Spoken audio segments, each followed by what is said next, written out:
Hello and welcome to Talk Around Town. I'm Stefan Chatwin, and joining me today is Matt Luckenbach. Matt is a deputy fire chief with the city's fire department. Thanks for joining us today, Matt. Great to be here. How long have you worked for the fire department? So I began my career in one manner or another in 1992 as a volunteer firefighter. Shortly after high school, I came from a family of local firefighters, and I joined up with the volunteer program, and that was it. I was hooked. So this is in your blood then? You've been doing this for some time. Yeah. Grandfathers were part of the volunteer fire departments out in the valley, and I just kind of grew up in that culture and really seemed like something I'd enjoy, and I was correct. So that's 29 years then, is that correct? That sounds about right. That's a long time. It is. You're the old man of the fire department at this point. I am one of the old men of the fire department, yes. So all those years, what types of positions have you held, and what have you enjoyed the most? As a volunteer firefighter, that's a little different because you have a chance to hone your craft, but kind of in a temporary basis, and you come down when you're available for the bigger emergencies, and you ride along, and you figure out if the job is a fit for you. So I spent several years as a volunteer and acted as a volunteer firefighter, a volunteer engineer. Those are the folks that drive the fire apparatus. Fire captain, and eventually actually took the program over as the battalion chief of the volunteer fire department. So essentially I filled all the roles as a volunteer, and then shortly after that I was hired on full-time as a firefighter paramedic. Okay. And that was a really neat position because most people think about the firefighter as the person who pulls up to your house when the house is on fire, and that is a very, very important part of our job, but it's also a very, very small part of our job when you look at the cross sections of this occupation. So paramedicine is a really neat specialized deal. It's emergency medicine. We get a lot of training, and really we're kind of a rolling emergency room in the back of an ambulance. Every single firefighter in this city from Chief Velasquez down is a paramedic, and that's a real proud thing for us. Now, is that something that's changed? I mean, I grew up in the 70s watching Emergency with, and one of my favorite shows. And You've got the paramedics there. Yep. Their names Johnny and Roy. Johnny and Roy, there you go. And they'd pull out in their truck, and they were the paramedics, and they were the guys that were saving lives. Well, has it changed since then? Is everybody a paramedic now, or? No, it's actually, so that show was right around the genesis of paramedicine. So L.A., Seattle, and interestingly enough, Vacaville and Miami-Dade were the first 4 departments in the United States to have paramedics.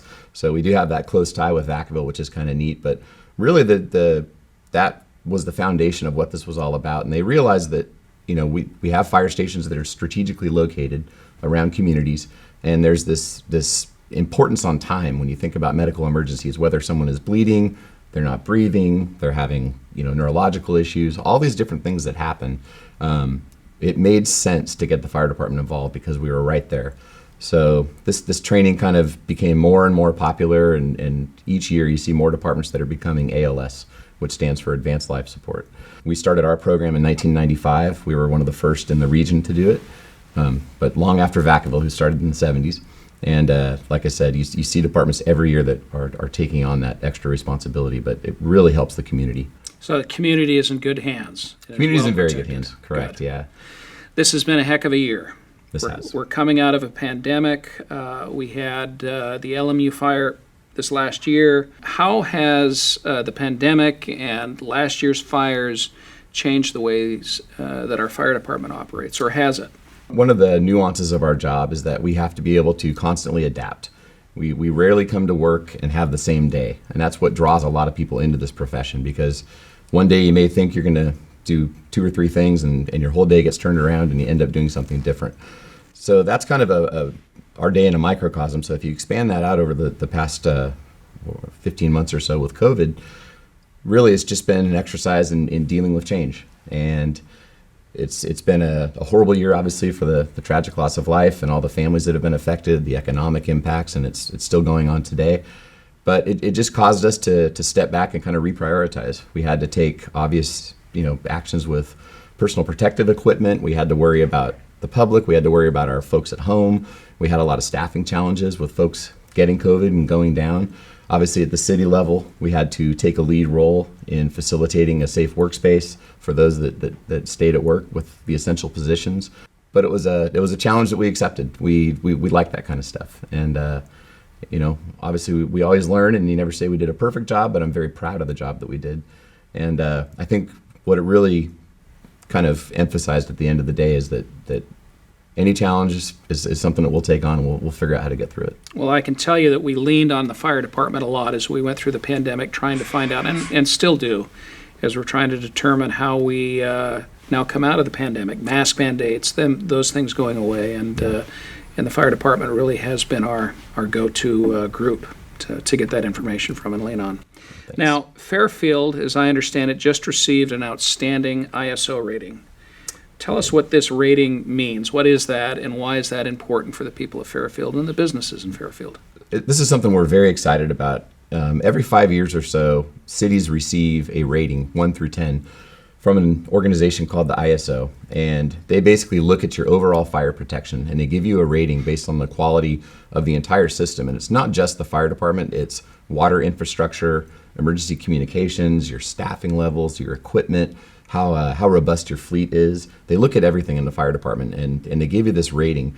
So it helps on several fronts. Internally, it shows us as the leaders of the fire department that our folks work in a department that has good equipment, they have adequate water, they have good dispatching, they work in a safe place. For the community, it translates obviously to the safety. There's an increase in safety the higher up you go on that rating. And also financially, there's a big piece in that the ISO sets the insurance rates. So the higher the ISO rating, the lower the community's insurance rates will be. So traditionally, we've been an ISO of 3, which is very good. Obviously, the highest is the best. But we've been a 3 for a long, long time. But our city has invested in the fire department in the past 5 years or so, specifically in fire prevention, which gave us a really big boost in our rating. It was a piece that we really didn't have for the last 10 years after the Great Recession. So fire prevention gave us a big piece back. They look at community mitigation with risk factors. Fire prevention plays a huge role in that. They're out there doing weed abatement, they're doing public education, they're looking at the fire code, they're working with new buildings, existing buildings. So that piece really kind of pushed us over the edge, as well as 2 other really exciting projects. One is our fire tower, which I know we're going to talk about later. But that fire tower gave us another piece in that rating, as well as the completion of a secondary pipeline, which provided water redundancy, basically, so that if there was a large earthquake or some sort of an accident to where one of the water systems went down, we now have a backup water system, and we can close gates and open valves and provide water anywhere in the city, no matter what's going on. So this is another of many reasons why people should be eager to buy a home in Fairfield or establish a business here in this community. Absolutely. Is with that. Now, you mentioned the fire tower. Yep. We obviously had a quiet opening of the fire tower because of the pandemic, but tell us a little bit about this fire tower and what that does to enhance your ability to fight fires and keep this community safe. Yeah, so this is one of the most exciting projects in my career, mainly for the folks that work here, because throughout the early years of my career, we would literally go out into open parking lots and pretend as if there was a fire. And we would pull hose and pretend the fire was over there and pretend there was a vehicle accident here. And we may do, but it wasn't optimal. And we'd always talked about how great it would be to have a tower to go train in. And that's a traditional spot that a lot of fire departments have. So we finally went into negotiations to purchase the tower. And we put that in behind the old Fire Station 1 at 1633 Union Avenue, right next to the city cemetery. And this tower has proven to be one of the most invaluable assets we have. It's a 4-story tower that allows us to do everything from small fires, searches, high-angle rescues. Our police department actually uses it. They work on clearing rooms. Their canine units use it quite a bit. Our fire prevention has certain training props on it. It's really, really versatile in what it does. And like anything, the fire service is a profession of practicing. So when the emergency finally does happen, things become second nature.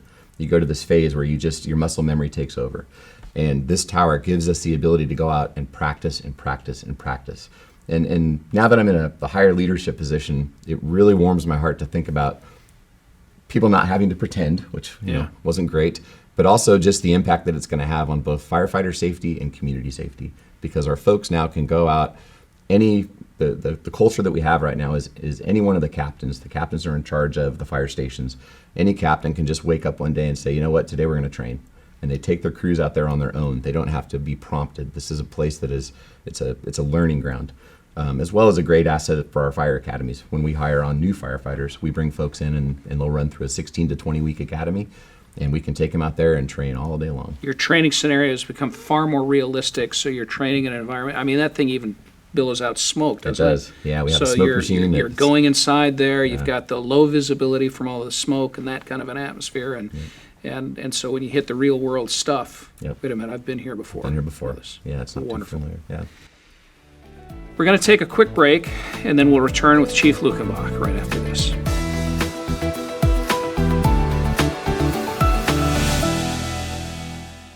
Hello, Fairfield seniors. Join us at the Adult Recreation Center for the popular and COVID-safe curbside coffee and crafts. Stay in your car as you drive up and meet and socialize with our staff.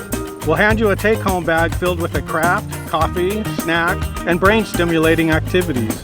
This event is limited to the first 20 seniors, so hurry and register by calling 428-7421. We hope to see you at the ARC.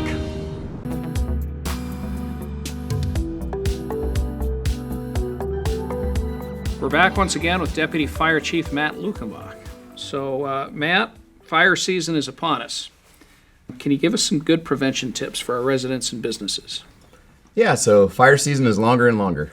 Every year it seems as if we have significant fires that start earlier and they go further into the year. So that's a challenge for obviously the firefighters, but it's also a challenge for the community. So one of the things we really are trying to focus on is not being out in the smoke.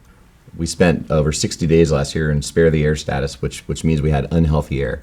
And we really are telling folks to limit their exposure, only go out for essential travel, and that even includes their pets. Keep the pets indoors because smoke at the end of the day is carcinogenic and it's very, very dangerous.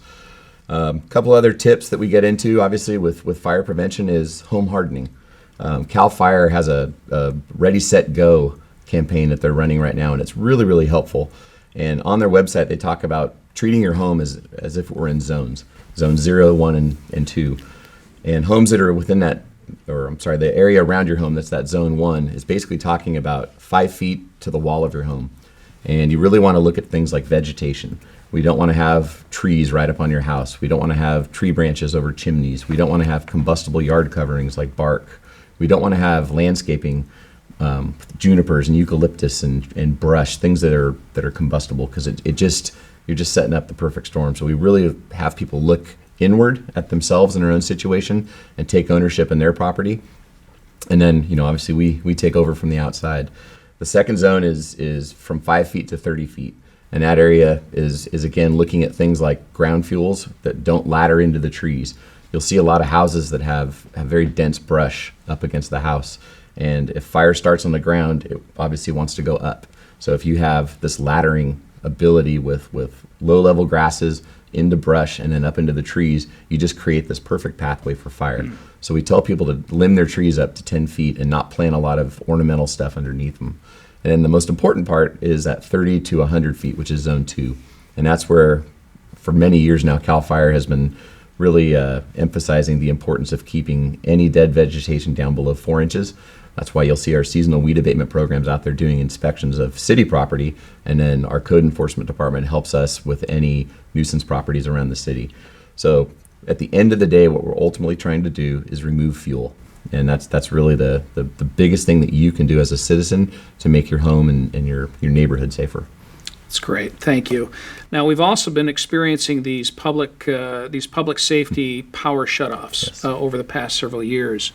What can our citizens do to prepare for these if they do happen again? And I guess we do expect that they'll happen again. Yeah, so the Public Safety Power Shutdown program was instituted by PG&E after seeing some success with a similar model down south. San Diego and certain parts of LA did something similar several years ago. And ultimately, at the end of the day, a lot of energy infrastructure has been found to be the cause of some significant fires. So proactively, based on weather conditions and predicted events, PG&E will shut down the power to certain areas. The good news on that front is that they have made their system a little more nuanced. They can now isolate the impact. It's not these large swaths of population that we're seeing like we did several years ago. So when we do get the shutdowns, theoretically, we should affect fewer people and less critical infrastructure for the city. So that's good news on that front. But if you are in a home that is affected, there are some steps that are really important for you to take. And number one is just ties right back into FEMA. FEMA always recommends that you and your household or your business are able to survive any disaster for 72 hours without government help. And there's really nothing more important than that. If you can take care of yourself, your family, your pets, your business for 72 hours, that gives us as responders time to set up all the various infrastructure that's needed to support communities and businesses and pets and all those things. So some of those things include having enough water, having your medications ready, having a go bag packed, having somewhere to go is important. Just knowing that, if Fairfield's power were to go down, if you have a relative somewhere nearby that you can go to, that's a really, really helpful thing. Having plans for your pets. It's amazing how much pets impact emergencies. We'll have fires burn through places where we're not wanting to be there, but people won't leave because they have horses or they have dogs or they have animals, and we understand that because they're obviously parts of the family. But having a plan for if that time comes and is going to affect you, whether it's a dog carrier, dog food, dog medication, cat food, cat carrier, all those things. Those are the things that we say is, so be resilient for 72 hours. By then, we'll be able to set up and get all those things there So for the you. 72 hours is critical. Yep. Be prepared for that. Be self-sufficient, self-sustaining Yep. as much as possible for that. Have your go bag prepared so you can grab it and go, and you should be good.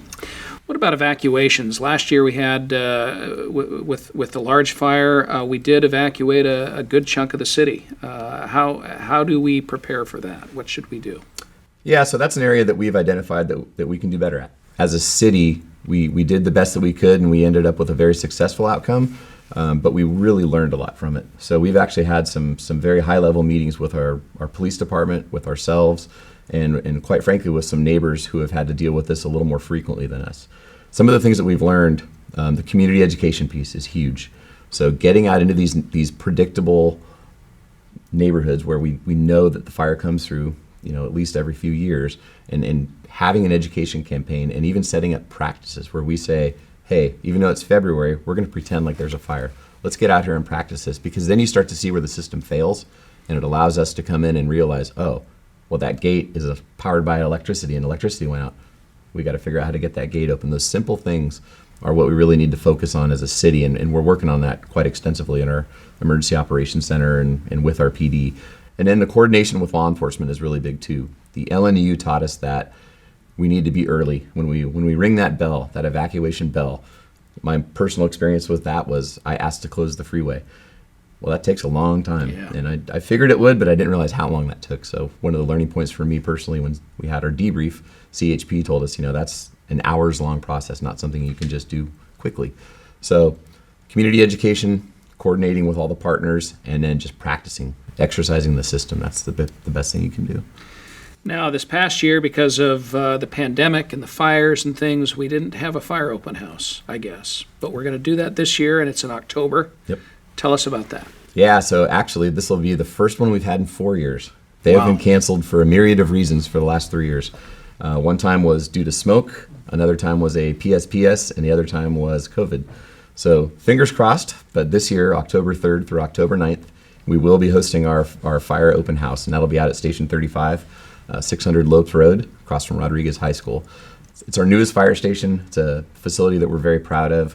We try and move them around each year to kind of focus on a different area, but the folks out in the greater Cordelia area are just a great group of folks, and we've had one there prior, and it was a hit. So October 3rd through October 9th, the theme this year, every year is a different theme, is fire safety in the kitchen. And the importance of that is that the number one cause of at-home fires is cooking. Right. So we really want to put an emphasis on just some of the little tips that you can do, and really it helps the kids. I mean, that's at the end of the day, it's kids that sometimes will get a little aggressive and want to make breakfast. Maybe they don't have all the safety tips there, so we help them out, and we have a lot of little stations where they can play with fire extinguishers and smoky and all the typical stuff. Great. Chief, we've covered a lot. Is there anything that we didn't cover that you want to add to this? Yeah, I just really appreciate being here, and really, as a fire department, I'm very proud of where we're at right now. I mean, I've As you alluded to earlier, I've been here quite a while. I've seen this place grow and I've seen it get better, and that's been a trend that makes me happy. My very small role in that is something I'm proud of, and I think if there's one message that we can give to the citizens at the end of the day is your fire department is very capable. It's staffed by very, very enthusiastic, professional men and women, and we have a very bright future, and we really appreciate the support of the citizens in the community. I will tell you that I've worked in many cities at this point in my career, and this fire department is the best of any city I've worked for. Yes. So, best trained. Humbling, and we appreciate it. The staffing is terrific. You guys know your stuff, and we're glad you're here. Appreciate you guys and the heroes that work in our fire department. If you would like to know more about the city's fire department, visit our website at fairfield.ca.gov/fire. Thank you again for watching Talk Around Town. We'll see you next time.